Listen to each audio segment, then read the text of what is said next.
Good morning and welcome to this special edition of my presentation. I call today's presentation a special one because of what we want to do today, what we want to achieve and what we stand to gain at the end of the day. I will advise my viewers to watch this video with an open mind. If you refuse to watch this video with an open mind, then you will have yourself to blame at the end of the day. I want to introduce the man you are seeing on your screen. The man you are seeing on your screen is Nnamdi, the leader of the indigenous people of Biafra, IPOB. He controls over 50 million people all over the world. I call him the Eye of Africa. I call him the Lion of Africa and the Savior of Africa. With him, I am very optimistic that Africa will come out of its backwardness and come to its original settings. With him, Africa is going to have light, and Brim of Light is gradually creeping into Africa with this man you're seeing on your screen in the picture. The man you're seeing on your screen is a well-respected Igbo man that Biafrans respect so much. When he declares lockdown in Southeast, everybody obeys. Not even a bird will come out.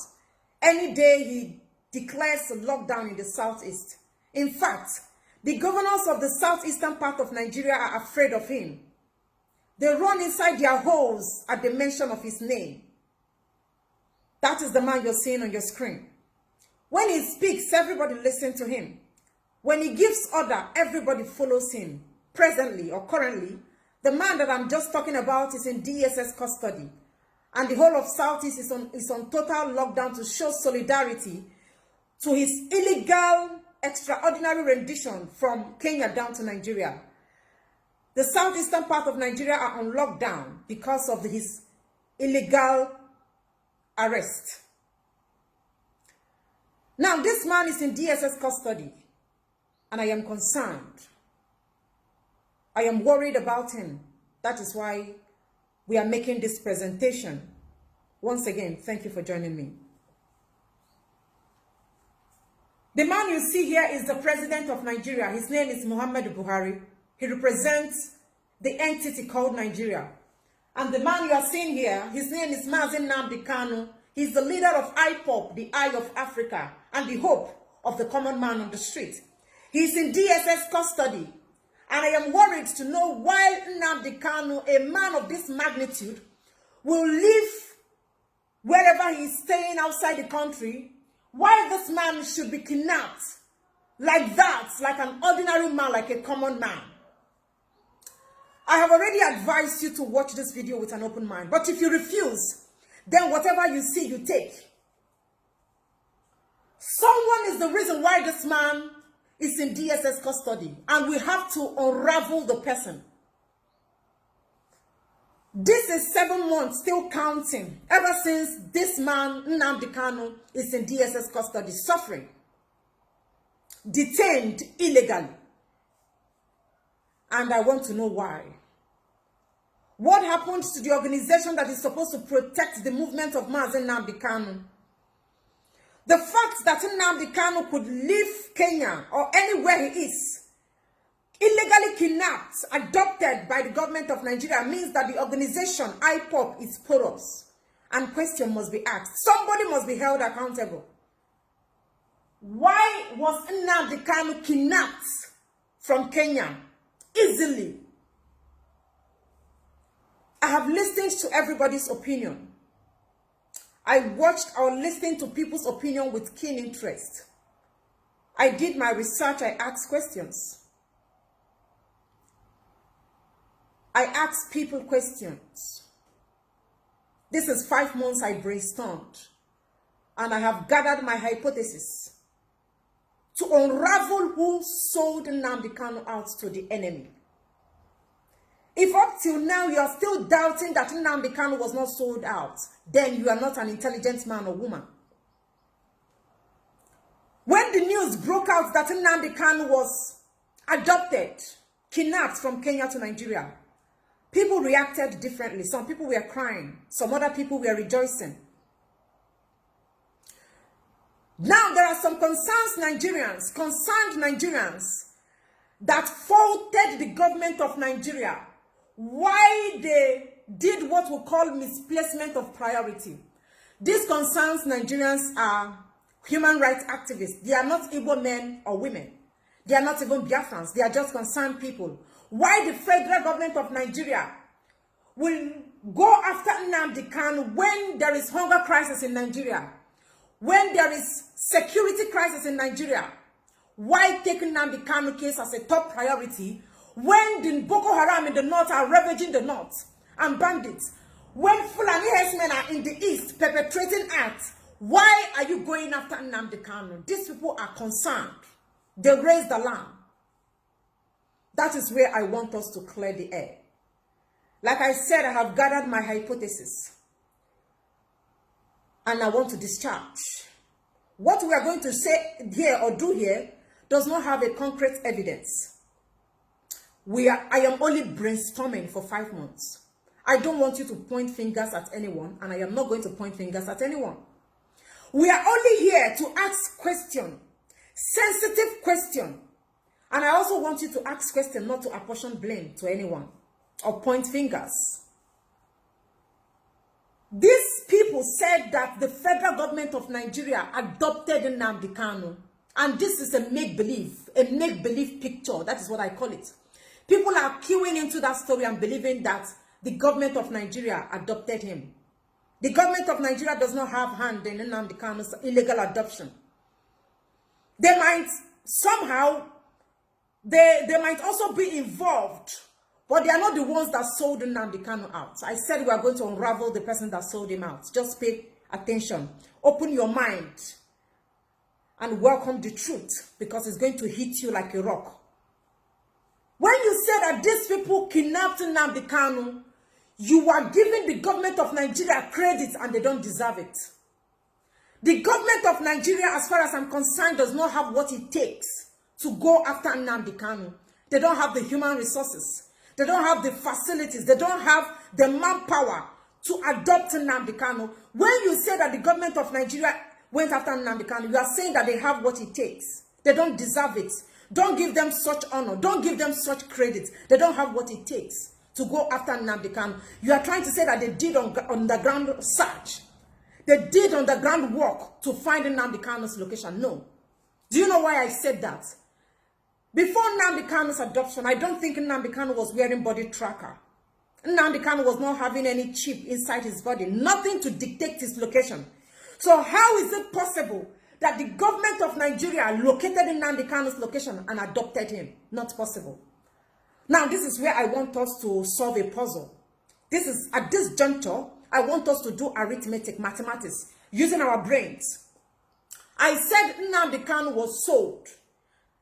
If you still insist that the government of Nigeria did it, I understand your claim.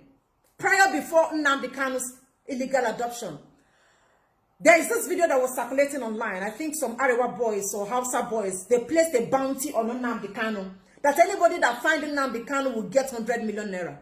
I can understand that is why some people are still believing that the government of Nigeria adopted him. No.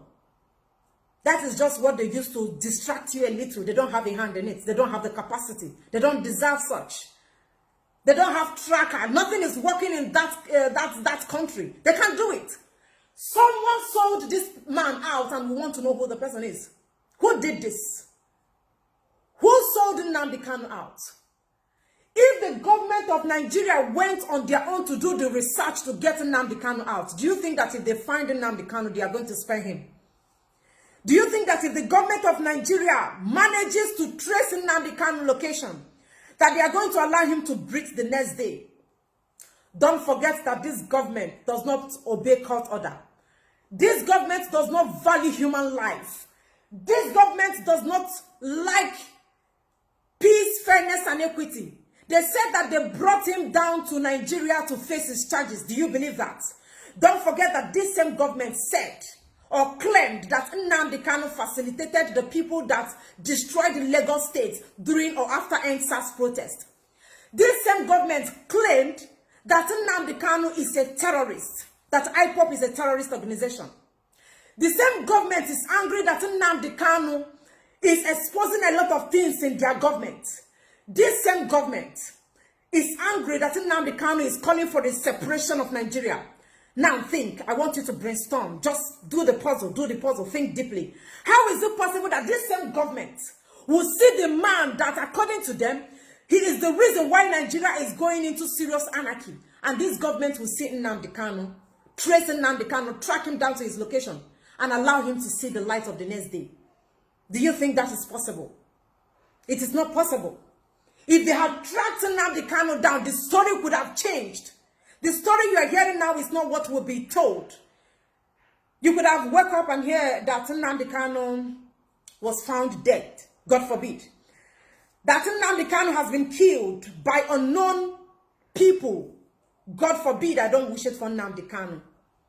Don't forget I said we are solving a puzzle and we are gathering hypotheses. We are not blaming anybody. We are only brainstorming. I personally believe that if they had found him, don't forget they called him a terrorist.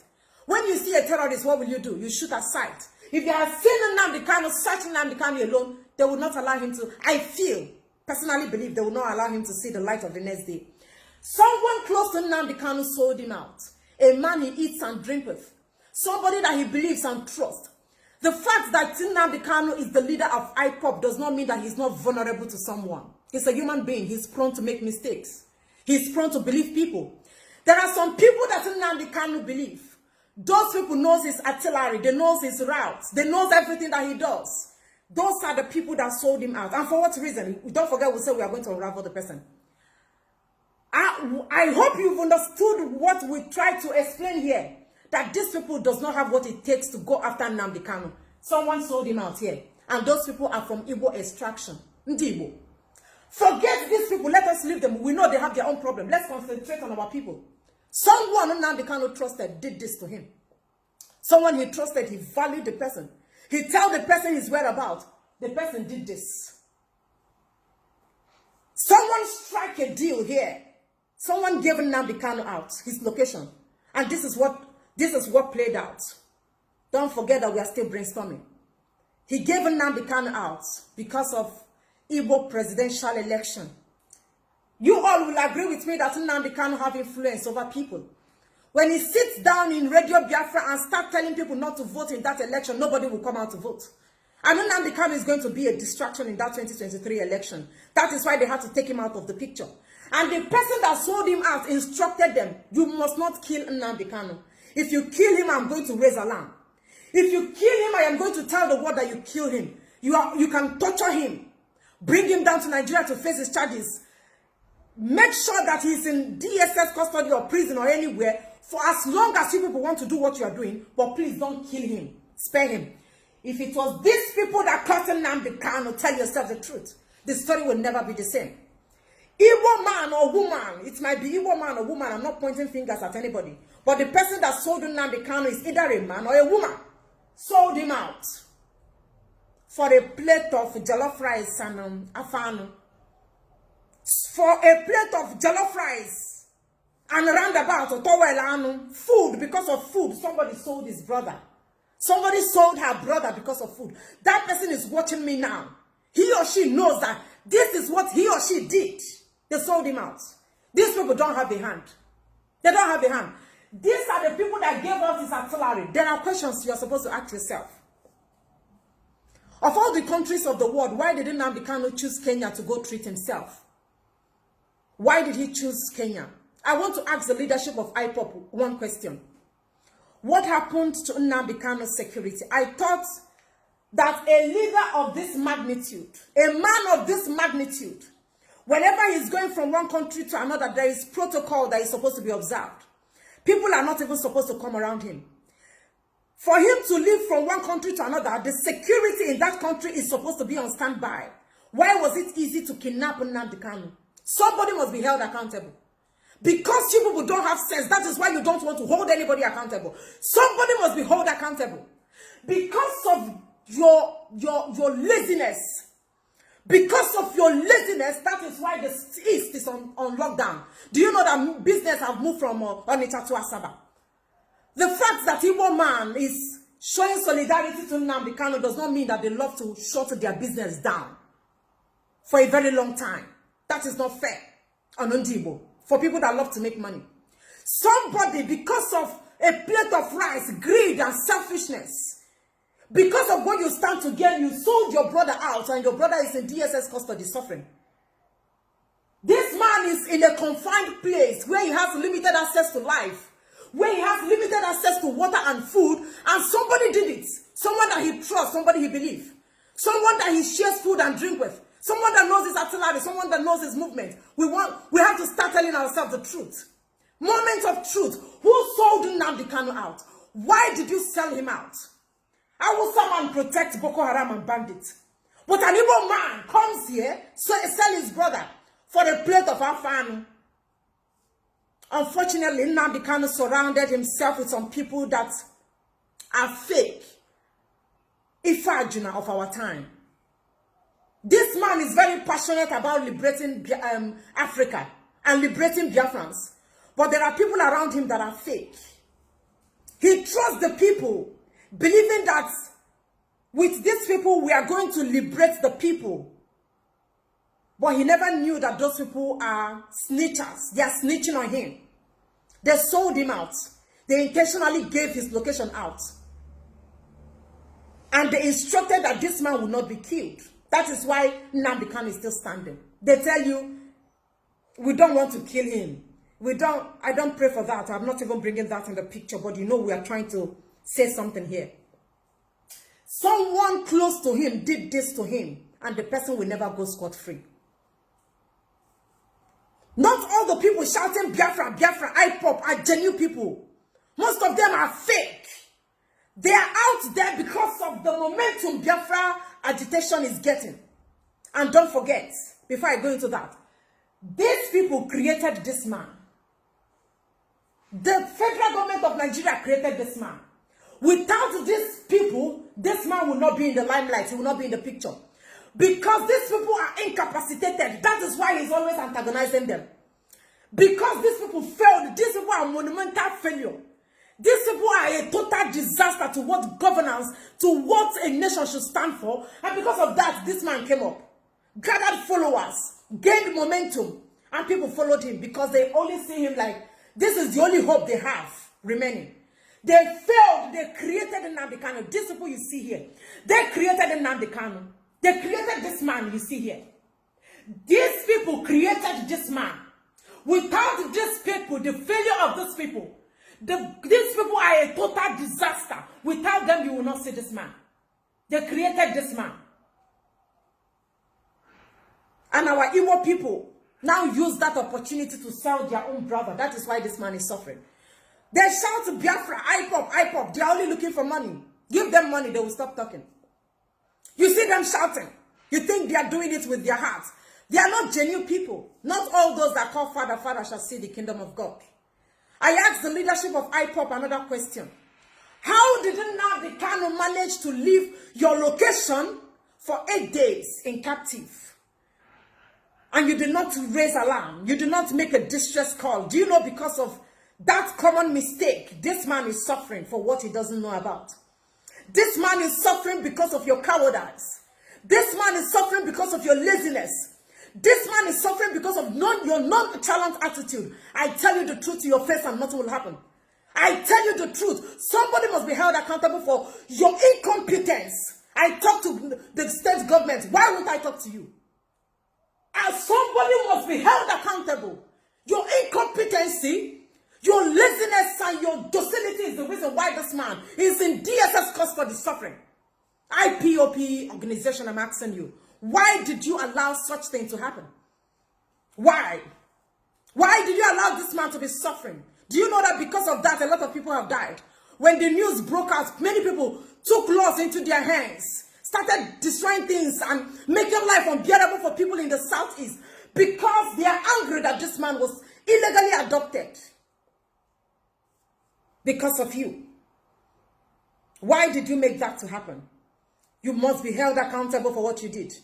Both you or any other person, I don't care who it is that is in the picture, whoever you are that caused this, God will never spare you. That is the truth. Now, this is me advising you. It has happened to Nnamdi Kanu. It can happen to you tomorrow. Don't trust anybody. Nobody should be trusted. As a boss in your office, the people that are working under you are looking for a way to poison you.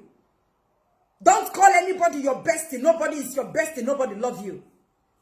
This person is my bestie. That person is my bestie. Take the case of Nnamdi Kanu as an eye-opener. He trusted a lot of people, believed a lot of people, but they disappointed him. They failed him. That is why he's suffering. They sold him out for a plate of rice. Don't trust anybody in your place of work.